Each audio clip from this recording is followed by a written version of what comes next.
Hei, minä olen Alison. Olen kamerunilainen, mutta minä asun Suomessa. Minä tulin Suomeen 4 kuukautta sitten. Minä olen suomen kieli opiskelija.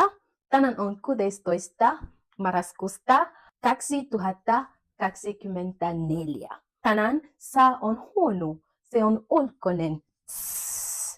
Minä on Paula, ruskea pusero, musta vähän harma farkut ja harma valkoinen tossut. Minulla on korvakoru ja rannekoru. Minulla on musta pitkä tukka.